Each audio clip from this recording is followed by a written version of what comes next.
What is up, everybody? It is your boy Nick Noodles coming at you with another great video. And in today's video, we are going to be reviewing the Nike SB Parra Dunk Low. So if you don't know, this is a collaboration between Nike SB and the Dutch artist Piet Parra. Now, this is not the first shoe that Nike has done with Parra. They've done a few of them, and each one of them is a banger. I do need to pick up that Air Max 1 that released a few years ago.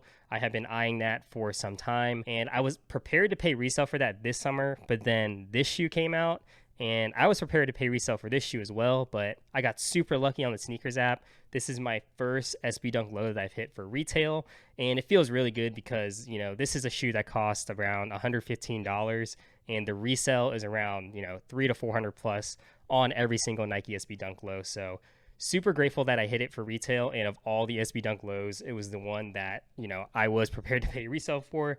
I was literally clearing out some of my collection so that I could afford it, but you know, the stars aligned and they did bless me with that one. So yeah, again, huge fan of Parra collaborations with Nike. I love his abstract art style and designs. They're super unique, and you can pretty much identify any shoe as a Nike Parra collaboration. So let's go ahead and talk about some details on the shoe. Now, right away, you'll notice that there is this, you know, very abstract looking print all over the shoe, and this is a tearaway print. It is made, you know, for skateboarding, so as you skate in them, the tearaway print will fade away, and underneath you have this pink nubuck material, I believe.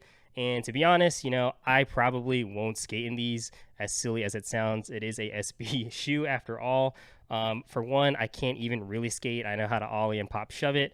And when I do skate, I wear Vans skate highs, so you won't see me skating in these, unfortunately. And honestly, I think that this print looks better than the pink nubuck underneath. The Friends and Family shoe looks very similar to what is underneath this, except there's a bunch of other different colors. And I personally think this is the first time that the regular GR Parra shoe is better than the Friends and Family edition, because some of those Friends and Family edition shoes are absolutely nuts. Like the Air Max 1 is like a holy grail. I don't think I could ever afford or, you know, justify spending $2,000 to $3,000 on an Air Max 1, but if that was going to happen, it would be on that shoe. You know, tearaway material is not new. We've seen that before, but definitely very cool to see it on this shoe as well. The leather on it is definitely different also. It's not tumbled at all. It's a very smooth leather, but it's not like the leather you would see on the 1985 Jordan 1 that they've been retroing. That leather is also pretty smooth, but that one's a little bit stiffer. This one, it feels, you know, pretty soft, and it almost has like a chalky feel to it. It's not the best quality, but I do think that it does look good with this abstract print. On the bottom, you do have that gum sole. Gum soles are always pretty clean to me. And then the Nike SB logo has this cherry hit on it. You know, that's just a small detail, but it is still pretty cool. The swoosh on the shoe itself is a Parra signature.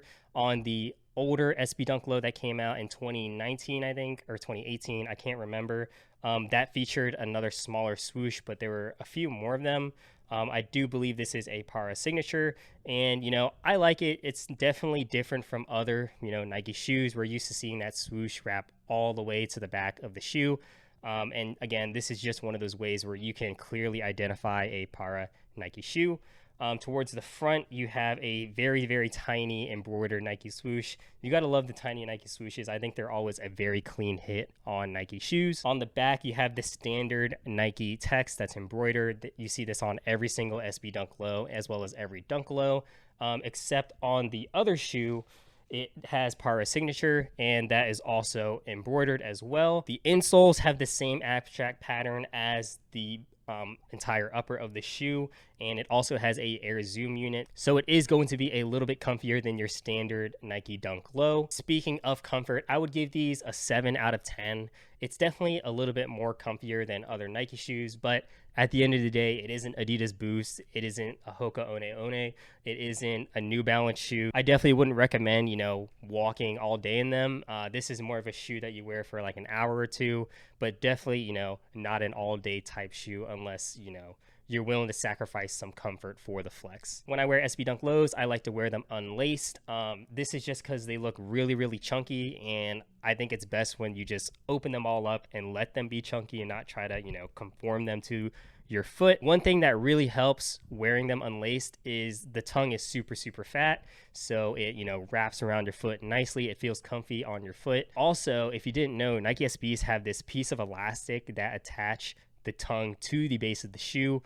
So your foot will not slip out at all. Unlike, other shoes you may try and wear unlaced. That is one thing that I really, really like about SB Dunk Lows. And I wish that all shoes had extra accessories. The shoe doesn't really come with any except for these dark turquoise laces. I've seen some people do the lace swap, but in my opinion, I like the white laces a lot better. Let me know what you all think. Is there another color out there that would look clean with these shoes as well? Now, quality-wise, you're going to get standard Nike QC with these. You are going to see some glue stains. The leather quality is not the best, and, there are some rough cuts on this tearaway material. So, that's to be expected with Nike QC. They are pumping these out in the sweatshops. Resale, again, is sitting around $300 to $400. Now, personally, I would spend that much money on the shoe. This was a shoe, again, I was ready to pay resale for.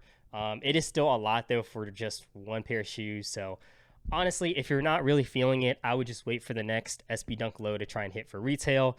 But I do think that this shoe is going to age super, super well. We've seen, the past Parra Dunk, shoot up in value, almost double in price. And that is partly due to the Nike SB hype, but also it is just a really clean shoe.